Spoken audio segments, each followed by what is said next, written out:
E chegamos ao final de uma bem-sucedida expedição da Polícia Gaúcha. 58 agentes e 6 delegados da Polícia Civil da região central do estado foram enviados a Porto Alegre para auxiliar na segurança durante a Copa do Mundo. Dentre eles, a titular da Delegacia da Mulher de Santa Maria, a delegada Débora Dias, que sempre colabora com a nossa programação e vai nos trazer hoje aqui essa sua participação. Tudo bem, delegada? Como é que vai? Tudo bem, tudo ótimo. Que bom. Como é que foi essa expedição fantástica?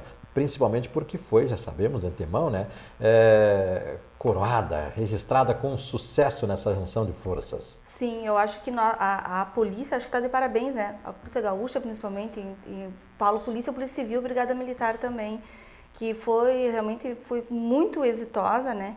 A minha experiência lá, eu trabalhei junto no DECA, que é o Departamento da Criança e do Adolescente. Sim. Então, só com um menor infrator, né? E vítimas também.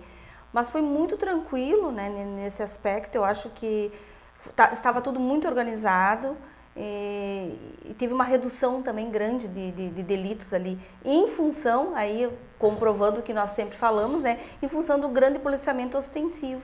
Né? Então, como tinha muitos policiais militares, né, na rua, o pessoal, os colegas mesmo das delegacias lá em Porto Alegre comentando que roubo, por exemplo, cometido por menores, roubo, né? Então, sempre de regra armados, de roubo a carros, naquele período diminuiu quase 80%.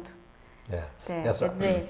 Os veículos de TV, rádio, jornais, a mídia de uma maneira geral, nas entrevistas que fizeram, nas esquetes que fizeram junto com a população, constataram em depoimentos quase que unânimes esse caráter ostensivo, essa visibilidade que a polícia e o policial se dá para a comunidade, transmite essa sensação de segurança. Com certeza, isso nós já sabíamos e é comprovado na Copa, né? Comprovadamente, porque o número grande de policiais na rua, naqueles locais ali, então óbvio que além de transmitir essa sensação de segurança, realmente dá segurança. Porque os autores de delitos, eles não vão procurar, seria muito arriscado, alguns se arriscaram, né? E foram presos, né? A cometer delitos ali, com polícia militar, polícia civil e polícia federal, às vezes em muitos locais, né, as três ali juntas então dificulta muito, né? Essa experiência da conjugação de esforços, de esforços colocados lado a lado de diferentes áreas, diferentes setores, eu acho que essa é o grande legado, para usar uma palavra que é em voga, né? Esse é o grande legado, essa experiência de colocar a Polícia Civil, a Brigada Militar, o Serviço de Inteligência que apura as informações antecipadamente. Sim, eu acho essa união mesmo, que nós tivemos um trabalho feito em conjunto, né? Então, eu vou falar da experiência que eu tive no departamento lá da criança e do adolescente. Então, lá o departamento, ele é o único do Brasil, né? O Rio Grande do Sul tem, então, está de parabéns nesse sentido, em que funciona exatamente como está no Estatuto da Criança e do Adolescente. Então, o departamento, nesse órgão... Ao rigor da lei. Ao rigor da lei. Nesse órgão trabalha, então, a Polícia Civil, tem o Ministério Público, atende junto, as audiências no Judiciário junto, no mesmo prédio, todos envolvendo menores, né? O pessoal do CASE, né, a perícia, todos os órgãos trabalham no mesmo local. CASE é o Centro de Atendimento Socioeducativo. Então, exatamente. Aí ocorre assim, um flagrante do menor. O que se faz, assim, de regra? Faz a ocorrência, daí vai marcar uma audiência, houve o menor, se é uma coisa mais grave, vai pedir, o MP pode pedir representação para internação. Lá não, você faz a ocorrência, no máximo em 48 horas, no máximo ele vai ser ouvido, mas de regra o MP ouve logo em seguida e a audiência já também, no máximo no outro dia, ele é ouvido e ele fica já contido, né? Ali isso. Até a audiência quando é crime grave, obviamente, que está dentro do Estatuto da Criança e do Adolescente, que cabe a apreensão. Então, assim, e o juiz já naquele momento da audiência já diz qual é a medida aplicada. É o caráter, assim, essa é a função do Estatuto da Criança e do Adolescente, né? Isso, óbvio que isso previne, né? E é imediato. Veja só, a imagem que me veio à minha cabeça aqui, essa celeridade, essa agilidade que a senhora narrou e descreveu, é a mesma que oferece o policiamento ostensivo. Ao enxergá-lo, se tem uma sensação que é subjetiva de estar seguro na praça, na rua, né? No local ermo, onde se quer que se tenha.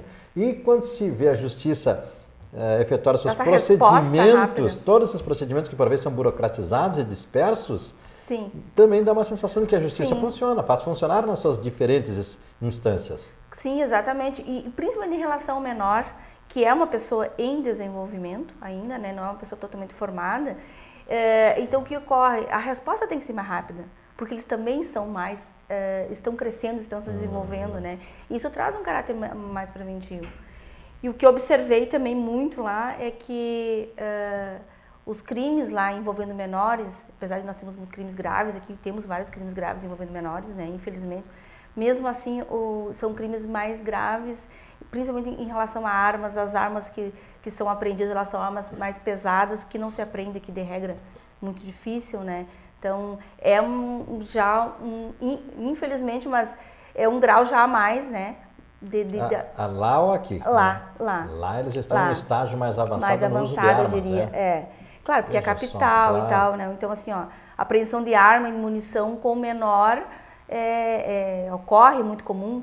O tráfico envolvendo menores, né? E, então, assim, de grande quantidade de drogas também. Então, isso é preocupante, né? Eu acho que, assim, ó, a gente tem essa consciência e sabe disso, mas quando se vive é uma experiência diferente, Agora, né? a senhora abordando essa questão das armas, eu fiquei pensando na letalidade da arma, o uso inadequado, o inadequado não é uma palavra santa até, o uso criminoso da arma, né? E uma arma na mão, obviamente, de um menor infrator, ou mesmo no maior, né, que está ali para roubar, potencial letal, é muito fácil disparar, né? É muito fácil atirar. Então, assim, ó, a arma por si só já é um instrumento, né, então, perigoso. E isso dá maior gravidade, né, às ações dos infratores. E quem estava lá junto com a senhora? Olha, na delegacia da criança e do adolescente estava eu e a delegada Luísa, que é do plantonista. E o perfil dos demais que se somaram experiências aí? Olha, nós fomos assim, separados, né? Porque nós ficamos lá na Delegacia da Criança e do Adolescente. O delegado Jun, que é aqui do plantão, foi para a área judiciária, eu acho, delegacia distrital comum. Delegada Elizabeth. Daí aquela nomeação de diferentes, deu 30, 40 diferentes setores da segurança são pública. Várias delegacias, né, e vários órgãos, né, e aí por exemplo, a delegada Elizabeth, que é de Restinga, foi para a delegacia do turismo, né? Então, mas os agentes também foram distribuídos da mesma forma, né? E ali a gente trabalhava também na CISP, que é um outro órgão lá, que alguns plantões, quando tinha jogos, a gente fazia esse revezamento. Mas acho que foi uma experiência bastante válida, né? Bastante válida mesmo. Com sucesso pela Polícia Gaúcha. É isso que eu queria combinar com a nossa entrevista, com a sua contribuição, com a sua presença aqui. Você tem discutido bastante, se tem aventado até a possibilidade de se criar um centro integrado aqui em Santa Maria, guardadas as proporções naturalmente. Essa conjugação, que eu acho que é a palavra, né? Esforços conjugados de diferentes setores da segurança pública, é algo para ser pensado, para ser realizado. Qual é a sua crença, sua visão? A minha opinião, eu acho que sendo de uma forma assim, claro que teria que ser uma forma organizada, eu acho que é sempre válido, né? Porque no interior, principalmente, quando a gente trabalha mais no interior, Santa Maria é interior, mas cidades menores de Santa Maria, nós trabalhamos muito mais junto, muitas vezes com a Brigada Militar, né? Isso eu sei, porque eu trabalhei, fui titular de faxinal soturno, e agora eu respondo para a delegacia de Divorá. Então, assim, ó, por que isso? Porque o número de policiais é menor, tanto do civil quanto dos militares, e a gente acaba tendo uma integração maior, né? Os centros maiores a gente acaba tendo um distanciamento. Mas acho que nós temos aqui em Santa Maria um bom relacionamento com o pessoal da Polícia Militar.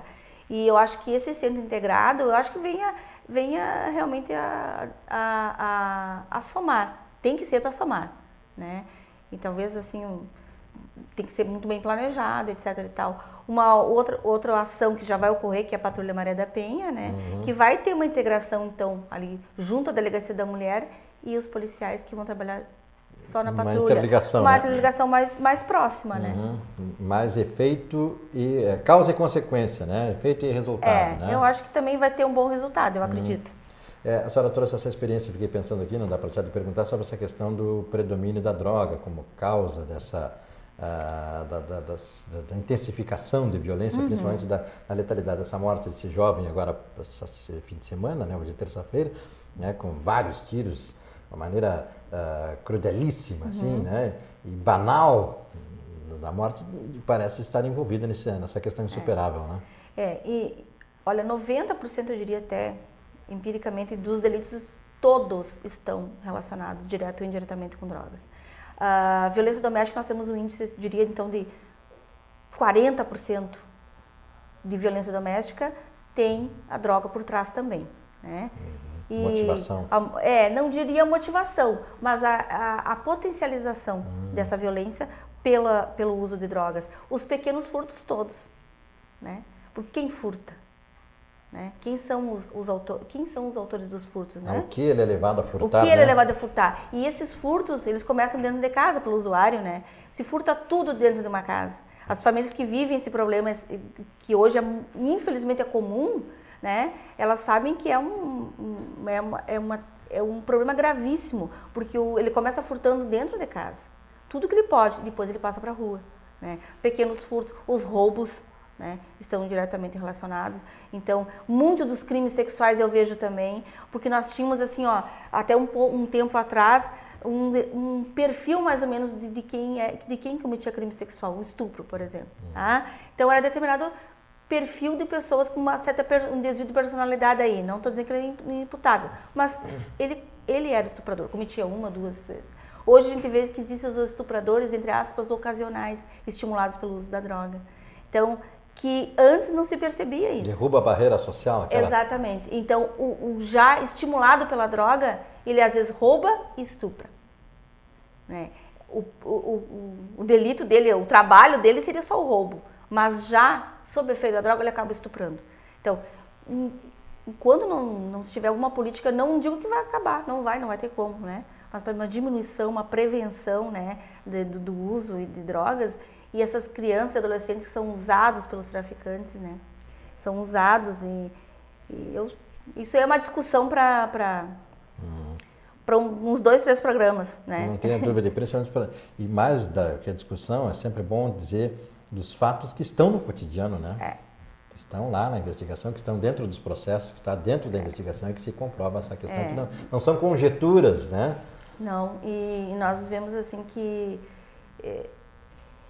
Uma época eu fiz uma pesquisa, assim, mas de um final de semana só, do caso de violência doméstica que entrava dentro da delegacia. O que estava envolvido? Então, ali deu somado álcool, que também é droga, mas é uma droga lícita, somado álcool e as drogas ilícitas, dava 60% das ocorrências.